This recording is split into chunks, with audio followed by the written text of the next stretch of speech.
নমস্কার, আমি সুমনা। আমার জীবনের ডায়েরি থেকে কিছু চেনা অচেনা অনুভূতি আর ভালো লাগা মন্দ লাগার মুহূর্তগুলোকে ভয়েস ওভারে সাজিয়ে আজ আবার হাজির হলাম আপনাদের সামনে। স্মৃতির পাতা থেকে আজ একটা ভীষণ সুন্দর দিন শেয়ার করছি। মেঘের বয়স তখন মাত্র 1.5 মাস। মামা শ্বশুরের বাড়িতে আমার প্রথম যাওয়া। আমার মামি শাশুড়ি মানে মেঘের গিন্নি, যিনি আমার কাছে আমার দ্বিতীয় মা। বিয়ের পর থেকে এই 5.5 বছর নতুন পরিবারে এসে আমি তাকে মা হিসেবেই পেয়েছি। সেও আমাকে ওনার নিজের মেয়ের মতোই দেখেন। ভুল করলে যেমন বকেন, আবার ভালোবাসায় আগলেও রাখেন।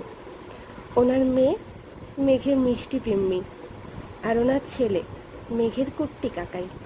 সেদিন মেঘকে কাছে পেয়ে ওরাও যে কত খুশি হয়েছিল তা ওদের মুখ দেখেই বোঝা যাচ্ছিল। পুরো বাড়িটা যেন মায়ায় ভরে উঠেছিল। ওনাদের সেই আদর আর সবার ভালোবাসায় আমাদের বরণ করে ঘরে তুলে নেওয়ার মুহূর্তটা আজীবন আমার জীবনের সবচেয়ে বড় স্মৃতি হয়ে থাকবে। ওই দিনটা ছিল আমার কাছে এক মস্ত বড় পাওয়া। আমি মনে করি সম্পর্ক শুধু রক্তের হয় না, কিছু সম্পর্ক মনের টানেও তৈরি হয়ে যায়, যা সারা জীবন আগলে রাখার মতোই হয়। জীবনের সেরা উপহারগুলো বোধহয় এভাবেই কোনো এক সাধারণ দিনে অসাধারণ কিছু মানুষের হাত ধরে আমাদের কাছে চলে আসে।